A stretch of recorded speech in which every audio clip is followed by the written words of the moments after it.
may bago tayong video.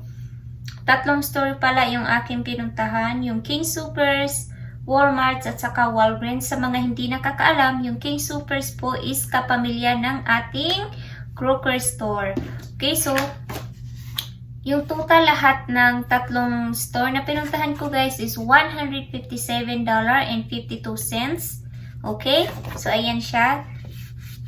And then after coupons, discounts, points, at saka cashback guys, yung new total na lang natin is $7.99. So yan na lang. Ito na lang yung new total ng lahat ng items sa ating napamili sa 3 store. So kung interesado kayong malaman kung paano naging $7.99 is keep on watching po sa video ko. And then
guys, ayan lahat yung ating items.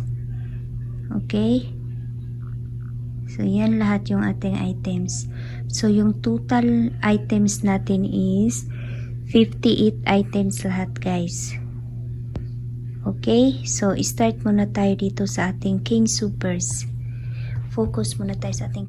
So ito pala yung ating King Soopers haul. $1.99 and then kasali siya doon sa buy 5 save 1 more sa King Soopers.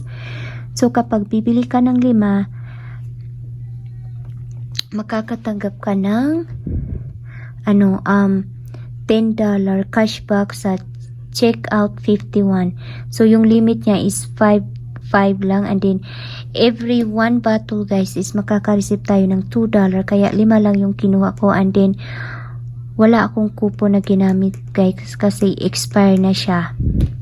Okay, so $1.99 times 5 natin, ito siya. So $9.95 na lang yung ating babayaran.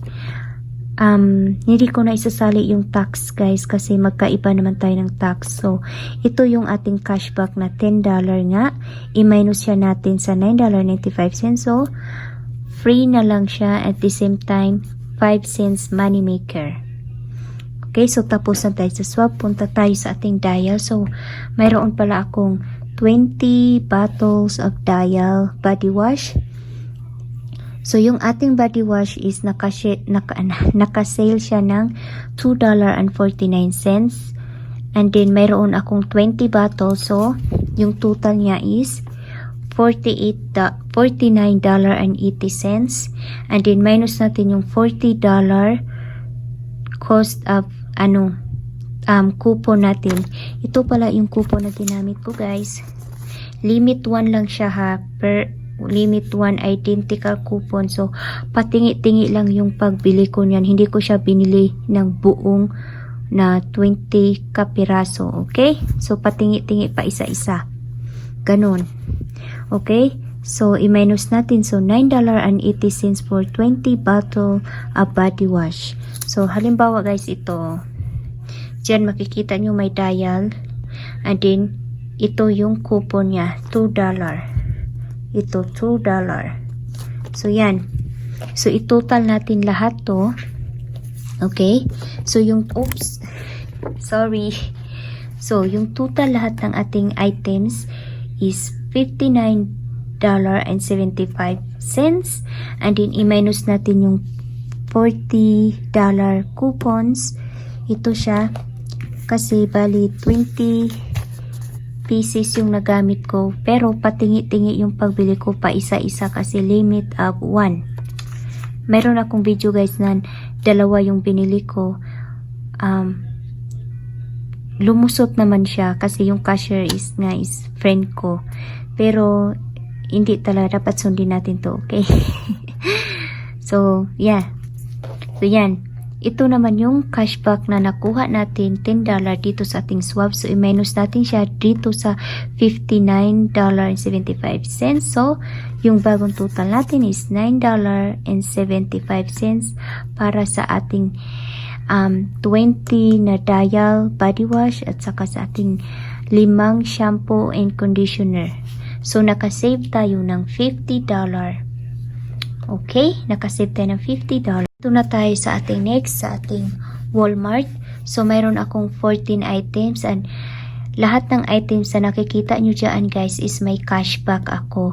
At the same times, meron akong total ng $15 bonus from cashback kapag bibili ako ng 15 offers. Yung 15 offers is para doon sa $10 cashback, at saka yung 11 offer naman is para doon sa ating $5. So pwede siyang ma-stock. Kaya yun. So yung total lahat ng ating Ibuta cashback dito na offer is 8 lang yung kinuha ko kasi yun na lang yung kulang ko guys. Okay, so start muna tayo sa mga items. Okay, so yung aking Swedish fish, dapat is bibili tayo ng 2 kasi yan yung nakalagay doon, must buy 2. So yung total ng ating, yung price ng ating Swedish fish is $1. So times 2 mo yun, kaya $2 para sa ating Swedish fish. And then wala tayong coupon, pero may cashback tayo na $1.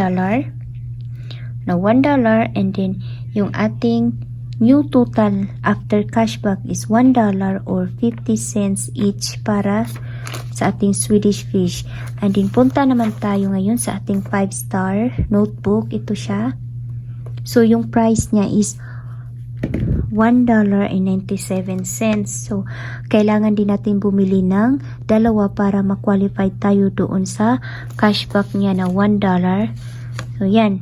So, yung total ng ating 5-star na notebook is $3.94. So, wala tayong coupon pero may cashback tayo. Kaya, yung bagong total niya na is $2.49 or $1.47 each na lang. Next naman is sa atin tayong Suave deodorant guys. Ito siya. Ito. Okay. Yung price niya is $1.72. Wala tayong coupon pero may cashback tayo na 75 cents. So, yung bagong total niya is 97 cents. And then yung Snuggle Renocit refill natin guys. Ito siya. And mayroon tayong extra na coupon. Ito yung tinatawag nila na pili. So, ito yung mga tinitape nila sa mga items. So, yan. I think, yung expiration niya is December pa. So, yung price niya doon sa Walmart namin is $2.87. And then, wait lang. Oops. Sorry. And then, meron akong ginamit na coupon. Ipapakita ko yung coupon na ginamit ko. Ito siya. So, $2. So, remember, yung price niya is $2.97. Ito siya, guys. Asan ang ballpen? So, ito siya. And then, minus natin sa coupon. And then, mayroon din tayong cashback na $2.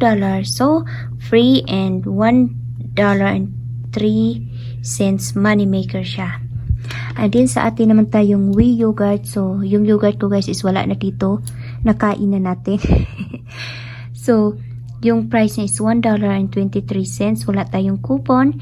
Pero may cashback tayo na $1.34. So, free and 11 cents money maker. Sa atin namang Suave lotion. Ito siya. Okay. Yan. Oops. Okay. So, yung ating Suave na lotion, guys, is $1.72 din. Din wala akong coupon, kaya zero.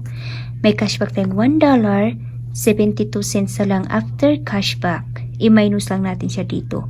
Sa kanyang price, i-minus natin dito. So, 72 cents. And then, sa atin naman tayong Band-Aid. Nagtago yung Band-Aid ko. Ito. Flexible fabric. 30 pieces assorted size. So, yan. Yung price niya sa store ko is $2.98. And then, meron tayong coupon na ginamit. So, ito yung coupon na ginamit ko, guys. Ito siya. As you can see dyan, mayroong flexible fabric. Okay? So, yan yung ginamit kong coupon. So, i-minus agad natin. Kaya, naging $1.98 na lang. And then, may cashback tayo na 50 cents. Kaya, naging $1.48 na lang after coupon and cashback. Next, but not the least, is yung ating Renocit cone. Ito siya. Ito yung mga pabango sa CR, sa sala, saan pa, sa kwarto, sa kitchen, kung saan mo gusto ilagay. Okay, so 6 yung kunin natin, even though 5 lang yata yung ng iBota. Hindi ko na alam, guys. Okay? So, 6 yung kinuha ko kasi, guys, meron akong ginamit na coupon. Ito siya. So, buy 4, get 2 free. Sayang naman, di ba? So, yan yung ginamit ko. So, yung total ng 6 is $5.82. And then, yung coupon nga, so yung bawas ng coupon is $1.94. Then, may cashback na $2. So, after coupon and cashback is ito na yung bagong total niya, $1.88 or 31 cents each na lang para sa ating Renocit. Imagine, guys, 97 cents yung kada isa niya. Iyan yung price na. So, naging 31 cents each na lang. So, ayan na. So, i-total na natin. So, yan yung total talaga lahat. $22.38. And then, ito naman yung total ng ating coupon. I-minus siya natin. So, naging $17.44. And ito naman yung ating cashback. So, baliktarin natin ang makikita natin kung ano ang nakasulat sa likod. So, yan. So, ito yung aking cashback. Remember, $9.59 plus 15, yun yung bonus natin. And then, meron pa akong dalawang 50 cents sa swab at saka sa July, yung na-complete ko na. So, naging $24 and ito yung total niyan. $24.59 plus ito pang $1 dito. So, naging $25.59. And then, ito na siya. Ito yung total ng ating cashback, remember? Then, ito yung ating nilabas na pera, $17.44. And then, yung cashback natin, i-minus natin sa cashback. Kaya, naging negative $8.15. So, free and money maker siya. So, that's it. So, ipapakita ko yung resibo.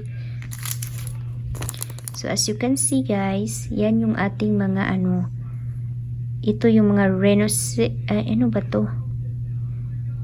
Ito yung sa Swedish fish. Okay, yan yung sa ating ito siya, So, yan yung ating mga notebook, yung ating, ano ba to? Yung ating swab deodorant, yung ating Renosit, yung coupon, yung yung swab, yung ating Band-Aid, yung ating Renosit cone. So, yan. So, as you can see, $17.44. So, as I said, mag-focus na lang tayo sa subtotal, wag na sa tax. Okay? So, yung total lahat ng ating, ito na yung recap. So, yung total lahat ng ating Walmart is $22.38 minus coupon na $4.94 minus $25.59. Ito yung cashback. So, negative $8.15. So, free and money maker pa siya. San ka pa? Okay? So, move on na tayo sa ating last but not the least, Walgreens. So, let's start na. So, by the way, 4 na transaction yung ginawa ko. 2 store yung pinuntahan ko, okay?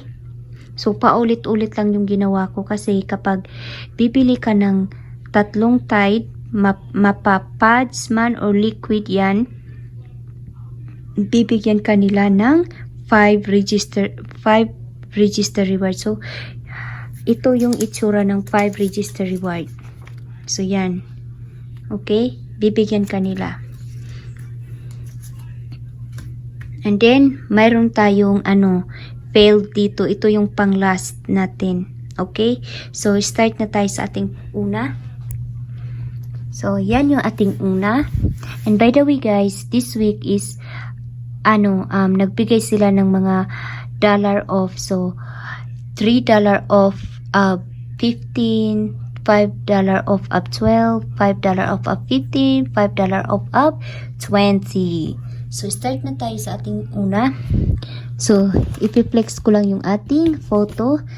$3.99 to siya, guys. Supposed to be, pero look, zero.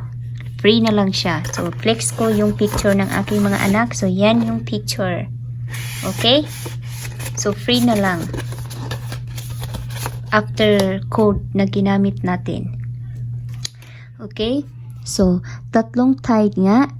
Ang total ng 3 Tide natin is tumataginting lang naman na $14.97. So, ayan siya. So, total ng 3. So, 5 of 12 to, guys, ha. Kapag na-reach mo yung $12 is may discount ka na $5. So, okay? So, since na-reach ko naman siya kasi nga 14 yung total natin. So, qualified tayo para dito. So, yan yung Tide natin. And then, 0 na lang yung nilagay ko sa photo. So, $14.97 minus 5. Ito yung 5 of 12. So, naging $9.97 na lang siya. And then, i-minus pa natin doon sa $4 na coupon. Ito siya na coupon. Yung mga ginamit kong coupon, guys, is ito. Okay? So, ito siya. Itong dalawa na touch. Okay, yung liquid at saka yung ating pads. So, $5.97 na lang. And then, gumamit ako ng 5,000 points. Equivalent yan sa $5. Kaya ito na lang yung aking binayaran. Focus lang tayo sa subtotal. Okay? Hindi ko na isasali yung tax. So, yung ating binayaran lang is 97 cents. Even though gumamit tayo ng 5,000 points, bumalik naman sa atin is $5 register reward. So, ito siya. Ito siya mga kabeshi. Okay, so ito yung ating resibo mga kabeshi. So, yan. If mapapansin nyo, so, yan. Okay, Tide and then dalawang Tide liquid, isang Tide pads at saka yung ating photo 0. And then ito siya 5 of 12 bawas. And then I don't know pero yung Tide liquid nag-click dito, yung Tide pads hindi ko masabi, hindi ko alam. So okay, so ito yung aking opening balance 102,280. And then, nag-redeem tayo ng points. And then, kaya 97 na lang yung aking binayaran. That's it. Nag-redeem tayo ng points. So, okay guys. So, ito. Ipapakita ko sa inyo ha. Ay. So, ito siya ha. Oh, wait. So, yan. Okay. So, $5.97. Okay, so 97 cents na lang yung ating binayaran dyan. So, ipapakita ko lang sa inyo guys. So, yan. Okay. So, with tax nga na 80 cents, kaya naging $6.77. And then, nag-redeem nga tayo ng $5, kaya ito na yung binayaran natin, $1.77. Okay, para malinawan lang kayo. Baka nagtataka kayo, bakit ko nasabi na 79 cents lang, $5 naman talaga nung nakalagay. Kapag isasali pa natin yung tax, kaya naging siya $6.77. Kaya yan. Okay, so focus na lang tayo sa subtotal. So that's it. And then aside from that guys, is nakatanggap tayo ng another booster. So gagamitin ko to maybe this week. Okay, so spend 30, get 6,000 points. So, $6 yan. Huwag mong pagkawalan, mga kabeshi. Next, dito tayo sa ating second transaction. So, ganun pa rin. Ginaya ko lang dito. And then, dito naman is, siya, $3 off 15. Okay? So, since itong tatlong Tide is yung total lang niya is $14.97. So, kailangan kong mag-add pa ng at least $1 para ma-reach ko yung $15. Para ma-qualify tayo sa $3 off 15. So, yung ginawa ko, nakakita ako ng olive na 77 cents na lang siya.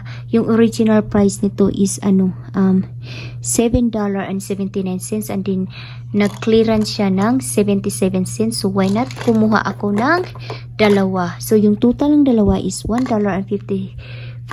So okay lang. Malaking savings yung ating na-save dito. 77 cents na lang talaga. Okay, so yung bagong total natin is $16.51. Ipapakita ko sa inyo. 3 of 15. So kailangan natin maka 15 or mas higit pa sa 15. So yung olive natin is 77 cents times 2 equals $1.54. Yung Tide nga natin is $4.99 yung price ng ating Tide. Mapa-liquid man yan or mapa-Tide pads. Okay? So, yan, yung total $16.51. So, pasok siya sa banga para sa 15. Kaya na ka-discount tayo ng $3. So, $16.51 minus $3 is $13.51 na lang. And then, minus pa natin sa total ng $6 na coupons. Kaya, naging $7.51 na lang. Kaya, i-minus natin doon. Kaya, $7.51 na lang minus yung total ng dito $13.51 minus $6 kaya naging $7.51 and then gumamit na naman ako ng points na 5,000 points kaya yung ating binayaran na lang is $2.51 and then even though gumamit tayo ng 5,000 points naka-receive na naman tayo ng $5. So by the way guys, kapag register reward yung pinag-uusapan is dapat mo talagang i-separate yung transaction mo, hindi yung like ito, hindi mo siya pwedeng isabay kasi isa lang yung magpiprint. Dapat talaga is i-separate mo siya. Okay? So, nakatanggap naman tayo ng $5. So, ito yung ating resibo, guys. So, yan, you can see yung alipo, yung regular price niya is $7.79. So, naging 77 cents na lang kasi nag-clearance siya. Then, yung ating Tide liquid, Tide pads. So, yan. So, yan. Swak,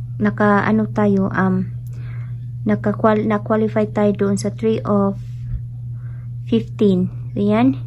And then, yung mga coupon na ginamit natin is ito na naman. Ipapakita ko na naman. Ito na naman siya yung ginamit natin. Okay? Tide pads at saka Tide liquid. Limit 1 lang kasi siya, guys. Okay? And then, kung mapapansin nyo, ito siya is may E and yung dalawa is wala. Ibig sabihin niyan, digital siya na coupon. Okay? Digital coupon. Ewan ko, bakit puro Tide liquid?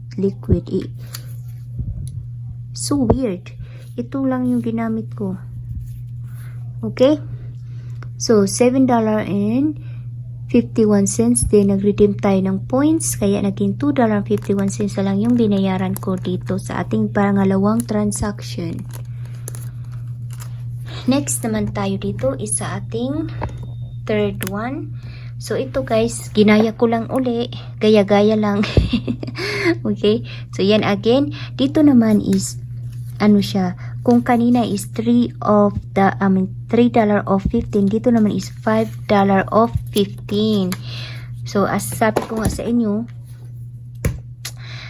$14.97 lang para sa tatlo. And then, siya, kulang siya. Okay? Hindi natin ma-qualified yung $5 off 15. Kaya, need kong mag-add pa ng item. So, ito, nag-decide ako na itong ating toothpaste, yung i-add ko. Yung ating toothpaste pala, guys, may promo siya. Buy 2, get 1 free. So, yung total ng yung ating palang price pala nito is $2.99. So, ito lang dalawa yung ating account kasi yung isa is free na. Kasi nga, buy 2, get 1 free. So, yung total ng dalawa is $5.98. And then, i-plus pa natin itong ating tatong Tide na ang total is $14.97. So, $20.95. So, pasok siya doon para sa ating 5 of 15. Okay lang na lumagpas basta hindi ka lang ma-below dito sa 15. So, $20.95 minus 5 equals $15.95. And minus natin yung $9 total yan ng coupon na ginamit natin, digital at saka manufacturer coupon or paper coupon. So, naging $6.95 na lang din. Gumamit na naman ako ng 5,000 points kaya $1.95 na lang yung ating binayaran. And then, nakakuha na naman tayo ng $5 register reward. So, ito siya. Ito yung coupon. So, as you can see, buy 2, get 1 free. So, yung dalawa is may price. Yung isa is walang price. And then, yung ating dalawang Tide liquid. And then, yung isa nating Tide pads. And dito siya, yung ating 5 of 15. And then, dalawang Tide, yung ginamit ko na coupon. At saka, $5 digital na coupon para sa ating toothpaste. Okay, so, ito na naman yung ginamit ko na coupon. Isang liquid at isang Tide pads. So, $6.95. And then, nag-redeem tayo ng 5,000 points. Kaya, naging $1.95 na lang yung binayaran natin. Last but not the least is itong ating panghuli na. Okay? So, recap na naman tayo dito. So, ganun pa rin. buy 3 tides, get $5 register reward. And then, ito naman siya guys is buy 1, get $3 register reward. Okay, so gumamit pala ako ng coupon ito. Hindi ko na maipakita kasi isa lang yung coupon ko. Okay, so ito guys is 5 of 20. So, kailangan natin ma-reach yung 20. Kaya nag-add ako nito kasi yung price nito is $7.99. Okay, so yung total niya is yung ating tatlong tide is $14.97 and then yung gelate naman natin is $7.99. So, yung total niya is $22.96. So, pasok siya doon sa $5 of 20. So, i-minus yun natin kaya naging $17.96.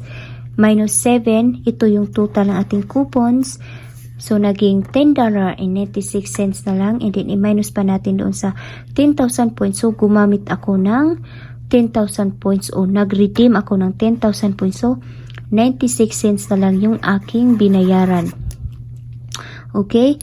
And then, aside from that, even though nag-redeem tayo ng 10,000 points, nakakuha naman tayo ng $5 register reward at $3 register reward. So, total yan is $8. But guys, ito yung panghuli. At doon tayo na failed. Hindi nag-print out yung register reward. So, I decide na mag-email na lang sa Catalina. I think maybe in 2 weeks makukuha ko na itong $5 at saka $3 register reward. So, ito na yung pinaka-recap natin sa ating tatlong store. So yung subtotal ng ating King Supers is $59.75. Sa Walmart naman is $22.38. Sa Walgreens naman is $75.39. So, yung total ng tatlong store is $157.52. Okay? Yan lahat. But then, yung new total na lang after coupon, cashback, discount, ano pa ba? I think yun lang. Naging $7.99 na lang. So, paano to siya naging $7.99? Guys, so ito siya. So, remember, yung ating King Supers is $9.75. And then, i-plus natin dito sa ating Walgreens na $6.39. Kaya, naging $16.14. Okay, $16.14. So, saan ko nakuha yung $8.15? Remember, ito yung sa Walmart. Negative siya. So, kaya ito yung parang money maker natin. Money maker siya. So, sinabtract ko siya dito sa total ng King Supers at Walgreens. Ito siya. So, ito na yung bagong total talaga. $7.99. Okay? After cashback, coupons, discount, points, pati ay points. So, kaya naging $7.99 para sa ating 58 items. Not bad guys, kasi ito tide. Dati hindi ko afford ang tide. Ngayon afford na natin. So, yan. That's it guys. Thanks for watching and have a good day.